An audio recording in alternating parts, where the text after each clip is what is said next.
সকলের এই কথাগুলি শুনে আমল করার তৌফিক দান করেন। ওয়া মা তাওফীকি ইল্লা বিল্লাহ।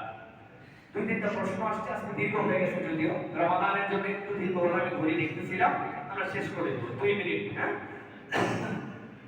একজন প্রশ্ন করেছেন, যদি এমন হয় যে গোসল ফরজ হয়েছে কিন্তু ফরজ গোসল আদায় করতে গেলে নামাজের ওয়াক্ত চলে যেতে পারে, এমন অবস্থায় কি করণীয় দয়া করে জানাবেন।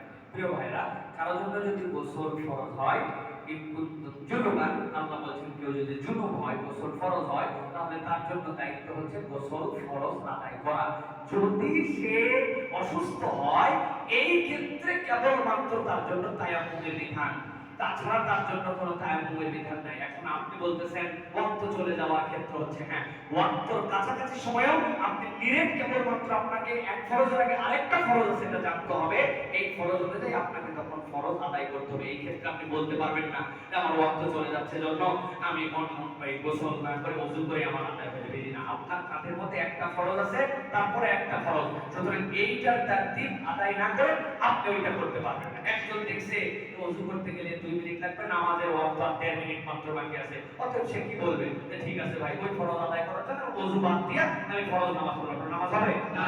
তাহলে ঠিক একই রকম আপনার গোসলকে বাদ দিয়েও ফরজ হলেও আপনার যতই ওয়াক্ত ওযু রাখেন আপনার সালাত আদায় হবে না। আপনাকে গোসল করতে হবে, তারপর আপনাকে সালাত আদায় করতে হবে। আমার ভাই একজন মেরিন ইঞ্জিনিয়ার, তাকে জাহাজে চাকরির সুবাদে প্রতিনিয়ত এদেশ থেকে সেদেশ ভ্রমণ করতে হয়। আমার প্রশ্ন হলো, এমন অবস্থায় তিনি কি নামাজ কসর করবেন নাকি পুরো আদায় করবেন, এবং রোজার সময় তিনি কি সাহরি ইফতার কিভাবে করবেন? প্রথম কথা হচ্ছে, বর্তমান মডার্ন ওয়ার্ল্ডে যারা এরকম মেরিন ইঞ্জিনিয়ার মেরিন ঘোরাফেরা করেন, তাদের নিজের বাসভূমি থেকে তাদের হিসাব করে বের হতে হবে যে ওই সফরটা যদি তার 72 কিলোমিটার, যেটা নটিক্যাল মাইল, এইটার অধিকে হয় আর 14 দিনের কমের সফর হয় নির্ধারিত বন্দরে, তাহলে আপনি প্রতিমধ্যে পুরাটাই মুসাফির হবেন। এখন আপনি এখান থেকে কথা সিঙ্গাপুর রওনা হয়েছেন, এই সিঙ্গাপুরের মধ্যে আপনি মুসাফির, কিন্তু সিঙ্গাপুরে যাওয়ার পর আপনার জাহাজ খালাস হওয়ার পরে আপনি জানেন এখানে আমাকে 15 দিনের বেশি থাকতে হবে, তাহলে ওই জায়গায় অবস্থায় আপনি আর মুসাফির থাকবেন না। কিন্তু আপনার ট্রাভেল হচ্ছে, ঘুরতেছেন, সেই ক্ষেত্রে আপনি যেখান থেকে যান, এক বন্দর থেকে আরেক বন্দর, আরেক বন্দর থেকে আরেক বন্দর, ডেস্টিনেশনের কোন ভাগ করা, আপনি পুরোটা সময় তখন সফরের হিসাবে থাকবেন। আর যেখানে আপনি অবস্থান করবেন ওইখানকার অ্যাকাউন্ট স্যাটেলাইট আছে, আপডেট আছে, ওইটা দেখে সেখানকার সূর্য উদয় এবং সূর্যাস্ত অনুযায়ী আপনাকে ইফতার করতে হবে। আপনি যেই অঞ্চলে যে সূর্য অস্ত গেছে আপনি সেখানে যাবেন, সেখানে যে আপনি ইফতার করবেন, আর যেখানে আপনি সূর্যের সময় ছিলেন সেখান থেকে আপনি সাহরির হিসাব করবেন। এই হিসাবে আপনাকে সিয়াম পালন করতে হবে। এক্ষেত্রে যদি কোনো বিভেদ হয়, কোনো যদি বুঝতে না পারেন, আল্লাহ বলছেন যে তোমরা যদি কেউ সফর অবস্থায় থাকো, আল্লাহ রাব্বুল আলামিন তোমার সফর অবস্থায় কষ্ট হলে তোমার সিয়ামকে ক্ষমা করেছেন। ফাইদা তুমি আইয়ামে উখর, অন্য সময় তুমি সেই সিয়াম পালন করবে। সুতরাং আল্লাহর বিধান সহজ, কঠিন নয়। বুঝে নিলে আশা করি আপনি আপনার উত্তর পেয়েছেন।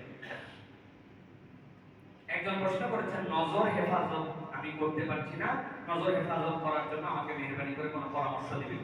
আমি নজর হেফাজতের জন্য যখন কেউ বলে তখন 6টা দিকের কথা বলি। 1 নম্বর, প্রিয় ভাইরা, দৃঢ় প্রতিজ্ঞা লাগবে। প্রতিজ্ঞা ছাড়া নজর হেফাজত করা যায় না। আপনার প্রতিজ্ঞা করতে হবে আমি আমার নজরকে হেফাজত করব, এটা প্রতিজ্ঞা লাগবে।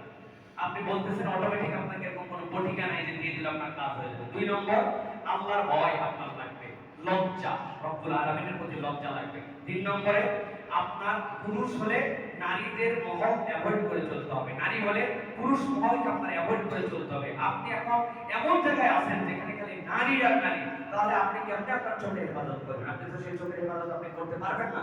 অথবা এই মহলকে অ্যাভয়েড করা হচ্ছে আপনার জন্য দায়িত্ব।